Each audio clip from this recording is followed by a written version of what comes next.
그 에스겔서 이렇게 말씀을 보면 여호와의 말씀이 내게 임하여 이르시되라고 계속 반복이 되잖아요. 하나님이 에스겔에게 계속 말씀을 주신다는 거죠. 하나님은 하나님의 사람들에게 이렇게 말씀을 주시는 거예요. 우리 이제 신약에서는 우리 예수 그리스도를 통해서 오늘 또 우리에게 말씀하고 계신다. 그래서 요한계시록에서 보면 성령을 통하여 또 하나님의 음성을 들으라 이런 이야기를 하잖아요. 하나님이 어떤 말씀을 이렇게 주시냐면 이 2절 이하를 보면 내가 에스겔이 말하는 거예요. 반역하는 족속 중에 거주하는도다. 반역하는 족속이 어떤 사람들입니까? 이스라엘 백성들이죠. 유다 백성, 이스라엘 백성들이라고 볼 수 있는 거예요. 그 이스라엘 백성들이 어떤 사람들이냐? 볼 눈이 있는데 보지 못한다. 눈은 떠져 있는데 하나님을 보지 못한다라는 거예요. 들을 귀가 있는데 듣지 못한다. 이들은 하나님의 음성을 듣지 못해요.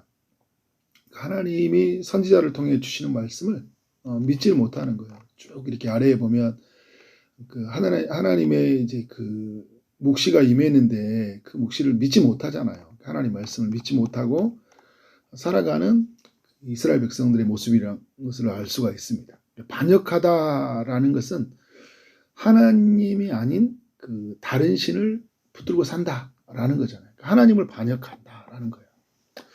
하나님이 이들에게 어떤 메시지를 주냐면 이제 에스겔로 하여금 이제 상징적인 행동을 또 요청을 하죠. 4장과 5장에서 4차례에 걸쳐서 몸으로 하나님의 메시지를 전하게 하셨는데 오늘 12장에서도 2번에 걸쳐서 몸으로 메시지를 전하게 하셔요. 어떻게 합니까? 포로의 행장을 하라는 거예요. 포로로 끌려가는 사람처럼 어떤 행동을 하라는 거죠. 낮에는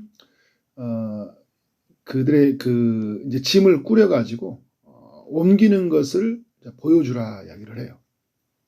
그리고 이제 밤이 되면 4절에 보니까 밤이 되면 날이 저물 때는 말하는 거예요.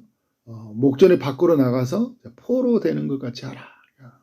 짐을 옮겨놓고 밤에 이제 어떻게 해요? 그 짐을 이제 진짜 들고 빠져나가는 모습을 보여주라는 거죠.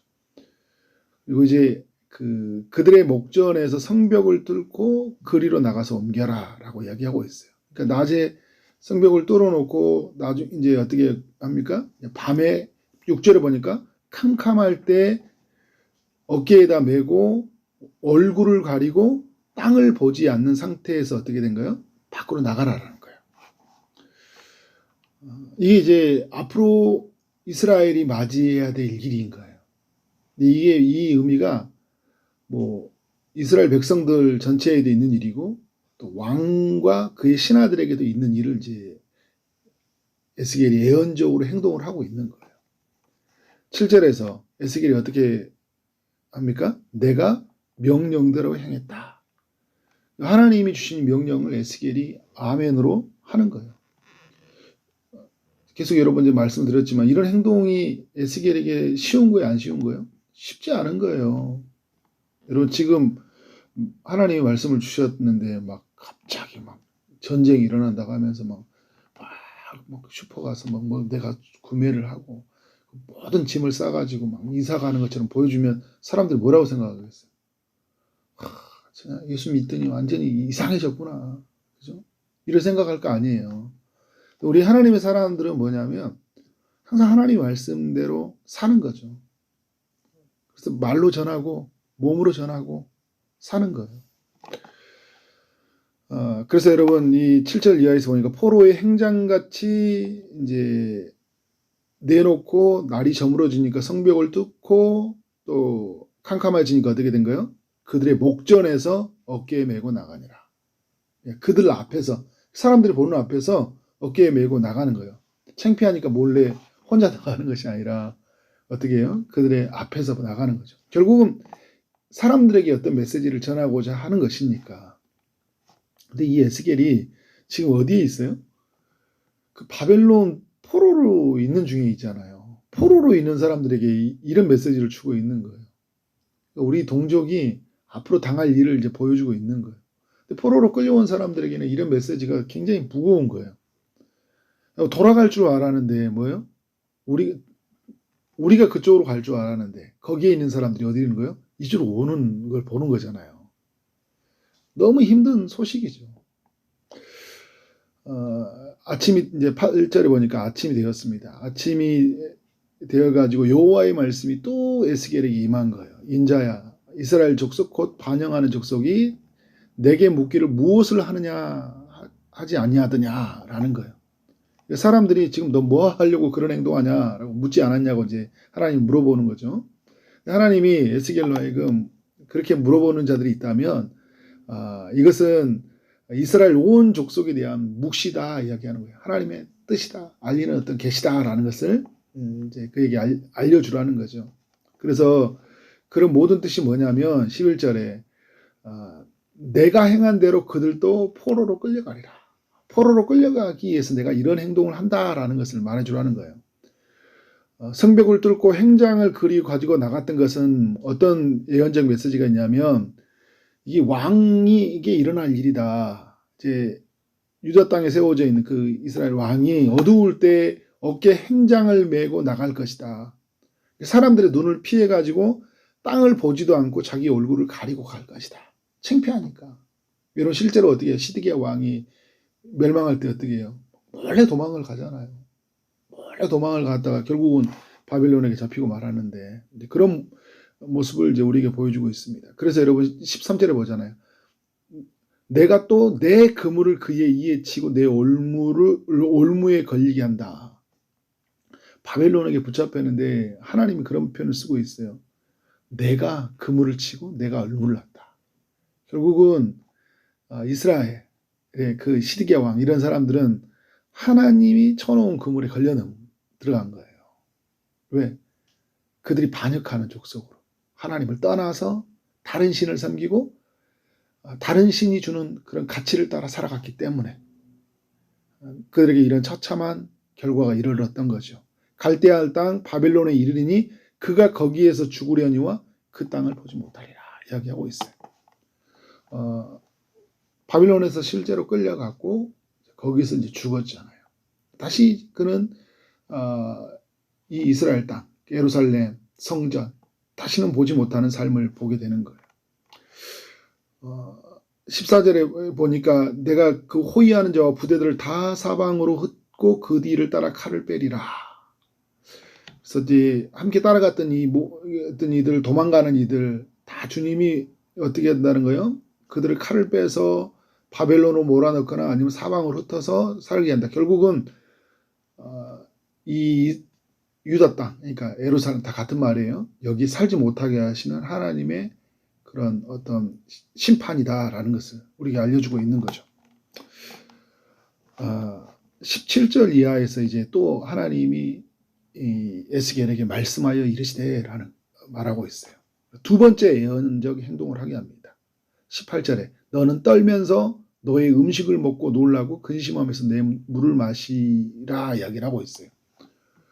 왜 이런 행동을 하냐, 왜 이렇게 해야 되냐 할 때 19절에 보면 이 땅 모든 주민이 포악으로 말미암아 땅에 가득한 것이 황폐하게 되리라. 그러니까 죄로 말미암아 땅이 황폐해지고 땅이 황폐해지니까 어떻게 되는 거예요? 음식을 먹고 놀라는 거예요. 근심하면서 물을 먹는 거죠. 그러니까 이 땅에 엄청난 기근이 찾아오는 거예요. 그러니까 이 기근이 찾아오는데 어떻게 해요? 사반의 적군이 찾아오니까 더 이상의 소망이 사라져가고 이런 게 있잖아요. 올해 못하면 내년에 잘하면 되지. 그런 기대가 완전히 사라져버리는 세상을 맞이하게 되는 거예요. 그래서 이 에스겔이 이 예언적 행동을 통해서 20절에 보니까 하나님이 정확하게 하고 내가 여호와인 줄 너에게 알리라 라고 이제 말씀을 전하고 있습니다. 하나님이 에스겔로 이 예언적 행동 크게 4장과 5장에서는 4가지였고 오늘 12장에서는 2가지 행동을 하게 한 거죠. 왜 이런 행동들을 하게 하시냐 할 때 3절 하반절이 이제 그 이유가 적어져 있어요. 3절 하반절에 보니까 이런 이야기를 하잖아요. 내가 내 초소를 다른 곳으로 옮기는 것을 그들이 보면 비록 반역하는 족속이라도 혹 뭐가 있다고요? 생각이 있으리라. 세번역 성경을 보니까 이런 표현을 써요. 그들이 반역하는 백성이긴 하지만 혹시 그것을 보고서 깨달을 수도 있을 것이다. 에스겔의 행동을 보고 뭐 한다는 거예요?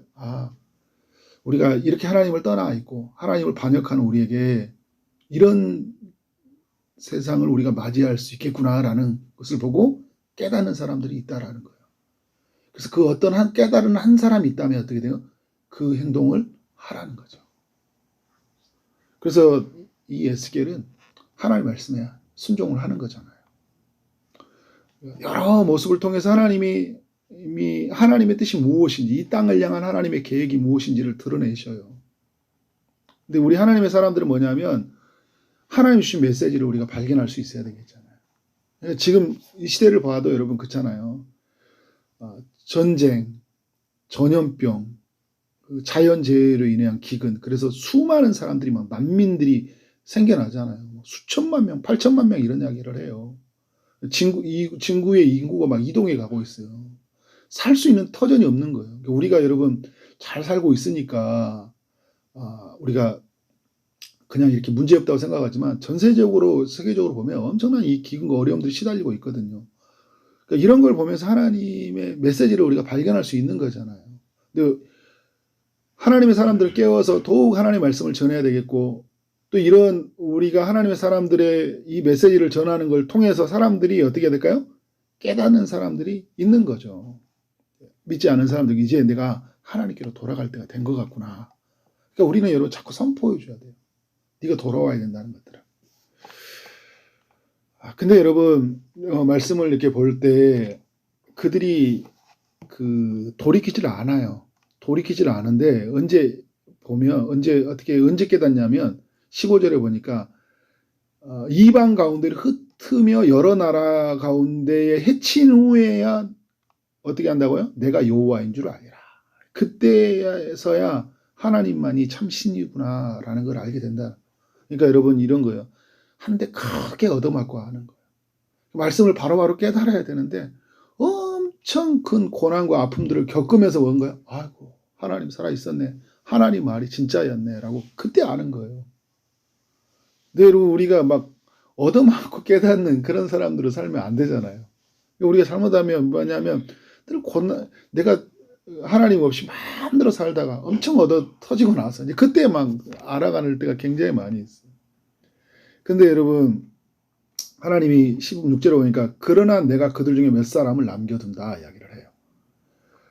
칼과 기근과 전염병에서 벗어나게 하여 그들이 이르는 이방인 가운데서 자기의 가증한 이들을 자백하게 하는데 그때 이제 여호와인 줄 알게 되는 거예요. 그래서 엄청난 하나님의 준엄한 심판을 통해서 하나님 두려운 줄 알게 되고, 또 어떤 사람들 어때요? 하나님이 의뢰로 내가 죽을 수밖에 없는 살려내게 하려고 하냐면 하나님이 살아있구나라는 것을 알게 하셔. 결국은 하나님이 누구인지를 온전히 드러나게 하신다라는 거예요. 근데 여러분 여기서도 그들 중에 몇 사람이라 이야기했던 이 표현들은 여기서 어떤 걸까요? 혹 누군가 생각이 깨달은 사람들, 그죠? 하나님의 그 메시지를 듣고 반응하는 사람들. 하나님이 그들을 남겨두신 것. 하나님 남겨두신과 하나님의 말씀에 깨닫는 사람들이 만난 거죠. 그래서 여러분 우리는 이 에스겔의 이런 이 메시지를 보면서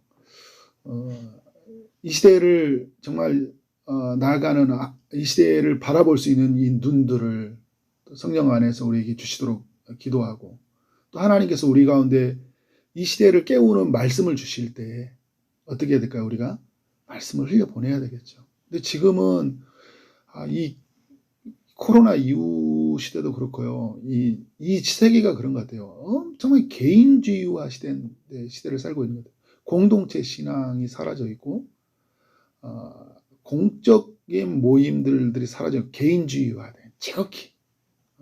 그러니까 구원도 어떻게 돼요? 나의 구원이에요. 나의 성품, 나의 인격의 개발, 내 가족이 있지만 누군가의 영혼을 구원하기 위해서 내가 어떤 그 모습 속으로 들어가는 그런 모습들이 너무 많이 사라져 있는 시대예요.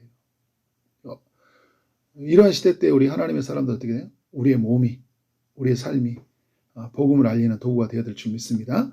그렇게 살아가는 여러분 되어지기를 주님의 이름으로 축원합니다. 기도하도록 하겠습니다. 하나님 아버지, 에스겔서 12장의 말씀을 통하여 우리 모두에게 교훈해 주셔서 감사합니다. 하나님의 메시지를 증거하기 위해서 포로로 끌려가는 모습을 해야 되고, 또 음식을 먹는데 근심하면서 떨면서 먹는 행동을 해야 했습니다. 하나님, 에스겔의 이 행동을 통하여 혹 누군가 깨닫는 사람이 있었기에 그 한 사람이 있다는 그 소망을 가지고 그렇게 하나님 앞에 나아갔던 에스겔처럼 오늘 우리가 그러한 모습으로 하나님 앞에 나아갈 수 있도록 역사하여 주옵소서. 어떤 한 사람이라도 구원할 수 있다면 기꺼이 하나님 우리가 낮아질 수도 있고, 또 기꺼이 그런 모든 행동을 할 수 있다라는 그런 마음으로 이 시대를 살아갈 수 있도록 역사하여 주옵소서.